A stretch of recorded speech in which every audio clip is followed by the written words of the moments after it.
नमस्कार। आज हम लेकर आए हैं पांडवों की एक कहानी। जो 5 भाई थे, आप जानते होंगे। उनकी 5 भाई की आज एक कथा लेके आए हैं, जो आप सुनना और बहुत मज़ा आने वाली। आपको शुरू से लेकर लास्ट तक बताने वाले हैं। पांडव के भाई के साथ क्या क्या हुआ और उन किन के बेटे थे, इसके बारे में आप लोगों को बताने वाले हैं। आप लोग पूरा सुनिएगा और ध्यान से। और अब ज़्यादा देरी किए बिना शुरू करते हैं युधिष्ठिर की संवाद, एच और युधिष्ठिर की। ये उस समय की बात है जब पांडव कौरवों से दुर्योधन और शकुनी के छल के कारण जुए में अपना सब कुछ हार गए थे। इस कारण पांडवों को 12 वर्ष का वनवास, 1 वर्ष का अज्ञातवास मिला। यह तो आप लोग जानते ही हैं। वनवास काल में पांडवों को कई प्रकार के कष्ट सहने पड़े थे। एक दिन वो वन में भ्रमण करते करते बहुत दूर निकल गए। दोपहर हो चुकी थी, सब थक चुके थे और प्यासे भी थे, बहुत व्याकुल भी। वो एक पेड़ की छाया में बैठ गए। अग्रज युधिष्ठिर ने अपने सबसे छोटे भाई सहदेव से कहा, प्रिय अनुज, किसी प्रकार से जल की खोज करो। क्योंकि वहाँ नज़दीक कोई पानी नहीं था, उन्हें बहुत दूर जाना पड़ा। वो एरिया में पूरा कईयों किलोमीटर तक, 5-7 किलोमीटर दूर तक भी पानी का कुआं नहीं मिला था। तो प्रिय अनुज, किसी प्रकार से जल की खोज करो करके उनके सहदेव भाई को बोला। सहदेव भाई की आज्ञा का पालन करते हुए जल की ओर खोज में निकल पड़े। चलते चलते सहदेव के एक सुंदर तालाब दिखाई दिया, लेकिन तालाब के पास जाकर जैसे ही उसने पानी में हाथ डाला, एक आवाज सुनाई दी, ठहर जाओ, ये तालाब मेरा है। पहले मेरे प्रश्नों का उत्तर दो, उसके बाद पानी पीना। यदि तुमने मेरे प्रश्न का उत्तर दिए बिना पानी पिया तो तुम्हारी मृत्यु हो जाएगी। सहदेव बहुत प्यासा था। उसने आवाज की चिंता किए बिना पानी आरंभ कर दिया। पर ये क्या, पानी पीते ही वो अचेत होकर जमीन पर गिर पड़े। तालाब के किनार में आपने कोई वीडियो देखा होगा, आपने कोई रामायण इसके बारे में, रामायण वगैरह में या महाभारत में देखा होगा आपने इसके बारे में। और सहदेव को गए काफी देर हो गई थी। युधिष्ठिर ने नकुल हो कहा, प्रिय अनुज, सहदेव को गए बहुत देर हो गई, हम सब प्यास से व्याकुल हैं। तुम शीघ्र जाओ और पता लगाओ कि क्या बात है। श्रेष्ठ वार्ता की आदेश पाकर नकुल चल पड़ा। वहां भी उसी दिशा की ओर गया जिस ओर सहदेव गया था। शीघ्र ही वहां भी तालाब तक पहुंच ही गया। वहां अब उसने अपने अनुज को मूर्छित दशा में देखकर सोचा कि प्यासे के कारण ऐसा हुआ होगा। प्यासे से बेचैन होने के कारण उसने चारों ओर दृष्टि घुमाकर जैसे ही पानी पीना आरंभ किया, फिर से आवाज आई, ठहर जाओ, पहले मेरे प्रश्न का उत्तर दो, तब पानी पीना।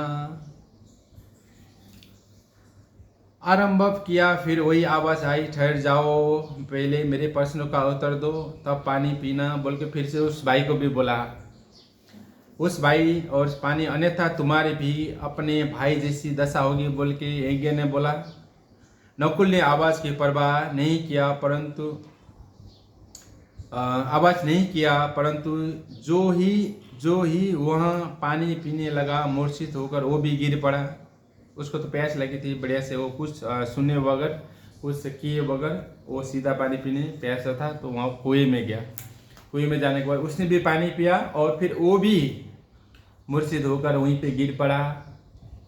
क्योंकि उसने पूछा, उसका जवाब किसी का मतलब नहीं किया, क्योंकि उसको प्यास लगी थी। तो उसका भाई तो पहले जा चुका था, बेहोश हो गया था और वो भी बेहोश हो गया। नकुल भी जब लौटकर नहीं आया तो युधिष्ठिर का माथा ठनक उन्होंने अर्जुन से कहा, अनुज, नकुल और सहदेव अब तक नहीं लौटे। दुर्योधन का कुछ विश्वास नहीं, तुम जाकर अपने भाई का पता लगाओ। भाई की आज्ञा को सुनकर अर्जुन चल पड़े। जैसे ही वो तालाब पर पहुंचे, उन्होंने अपने भाइयों को मूर्छित देखा। प्यास से व्याकुल होने के कारण वो जैसे ही पानी पीने लगे, एक और से आवाज आई, यदि तुमने मेरे प्रश्नों का उत्तर नहीं दिया तो तुम्हारी भी दशा तुम्हारे भाइयों के जैसी होगी। अर्जुन अदृश्य आवाज सुनकर क्रोध हो उठे। उन्होंने आवाज की दिशा में कई तीर छोड़े, किंतु बाणों का प्रभाव पड़ने के स्थान पर उस दिशा से जोर जोर से हंसने की ध्वनि गूंज उठी। अर्जुन का आवाज को अनसुना कर जैसे ही पानी पीने के लिए तालाब की ओर झुका, उनकी भी दशा अपने भाइयों की जैसे हो गई। अर्जुन की भी देखो। अब युधिष्ठिर की चिंता और बढ़ गई। उन्होंने भीम को भेजा, वहाँ भी उसी तालाब की ओर चल दिए। उन्होंने भी आवाज की ओर ध्यान नहीं दिया। पानी पीने के प्रयत्न करते ही वो अभी अचेत हो गए और गिर पड़े। जब भीम भी वापस नहीं आया तो धर्मराज युधिष्ठिर की चिंता और बढ़ गई और बिना देरी किए अपने भाइयों की खोज में निकल पड़े। धर्मराज युधिष्ठिर की भी अपने भाइयों को खोजते खोजते उसी तालाब की ओर पहुंचे। सब भाइयों को मूर्छित देखकर वो चकित हो गए। भाइयों के शरीर पर कोई घाव नहीं था, इसलिए वो सोचने लगे, दुर्योधन ने इस तालाब में विष तो नहीं मिला दिया। तो वो चारों ओर देखने लगे। उन्होंने वहाँ कुछ भी दिखाई नहीं दिया। प्यास से बेकुल होने के कारण वो तालाब में उतर गए। शीघ्र ही वहाँ ध्वनि गूंज उठी, सावधान, ये मेरा तालाब है। मेरे प्रश्नों का उत्तर देने का बाद पानी पीना, अन्यथा तुम्हारी भी दशा तुम्हारे भाइयों की जैसी होगी। युधिष्ठिर सब कुछ समझ गए। उन्होंने ध्वनि की ओर मुंह करके कहा, आप प्रश्न कीजिए, मैं उत्तर देने के लिए तैयार हूँ। ईश्वर ने प्रकट होकर अपने अनेक प्रश्नों के कुछ प्रश्न आगे दिए हैं, अभी आपको बताता हूँ। उसके बाद सबसे युधिष्ठिर ने उनको जवाब दिया है। ईश्वर का जवाब, ईश्वर जी बोले, पवन से भी तेज गति किसकी है? युधिष्ठिर बोले, एक पवन से भी गति तेज अपनी मन की है। ईश्वर बोले, आकाश से ऊंचा कौन है? युधिष्ठिर बोले, पिताजी। ईश्वर बोले, भूमि से बड़ी कौन है? युधिष्ठिर बोले, माताजी।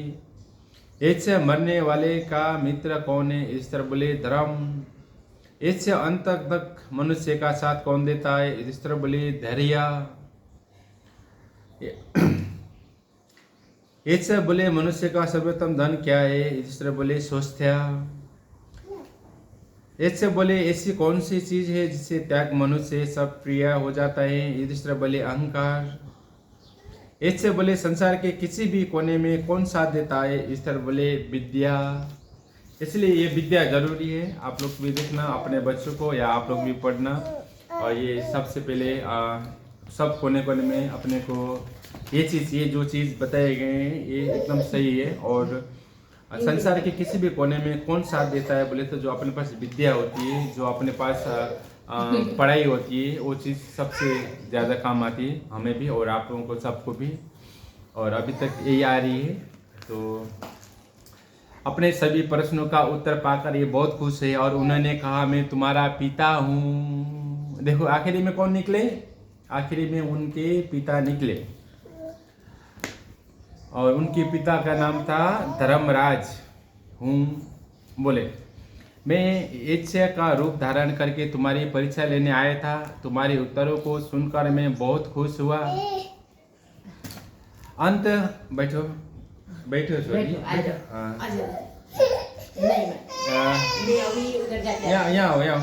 आओ यहाँ बैठे क्या? आओ, लाओ, यहाँ बता, ला यहाँ मेरे पास बैठे के तो रोने बंद कर देंगे। बच्चे को प्रेम करना जरूरी है और सब ठीक हो जाएगा। और यहाँ पे जैसे बताओ कि तुम्हारे कौन से भाई को जीवित कर दूं? उन्होंने पूछा। उनके पापा ने नकुल को। युधिष्ठिर बोले, क्यों? ऐसे ने पूछा। युधिष्ठिर नर्मदा से बोले, मेरे पिताजी की 2 पत्नियां हैं। 5 पांडव की 2 मम्मी थी, कुंती और मांद्री। मैं अर्जुन और भीम माता कुंती के पुत्र हैं। नकुल और सहदेव माता माद्री के पुत्र हैं। माता कुंती के पुत्रों में जीवित हूँ। अंत आप माता माद्री के पुत्र नकुल को जीवित कर दीजिए, उन्होंने बोला। और एक से बहुत प्रसन्न हुए। उन्होंने युधिष्ठिर के भी भाइयों, सभी भाइयों को जीवित कर दिया। आज का वीडियो कैसा लगा? जैसा लगा उसे ही कमेंट करना, ये जानना बहुत जरूरी है। आज हम ये पांडवों के बारे में एक कहानी थी जो कथा बहुत थी, अच्छा वो था। पता है। और आप लोगों को कैसा लगा, आप लोग कमेंट करना, शेयर करना, लाइक करना और वीडियो को सब्सक्राइब करना अपने चैनल को। फिर मिलेंगे दूसरी कहानी में, नेक्स्ट वीडियो में। आज के लिए इतना ही। आप लोग अपना ख्याल रखना। जय जय श्री राम, जय श्री राम।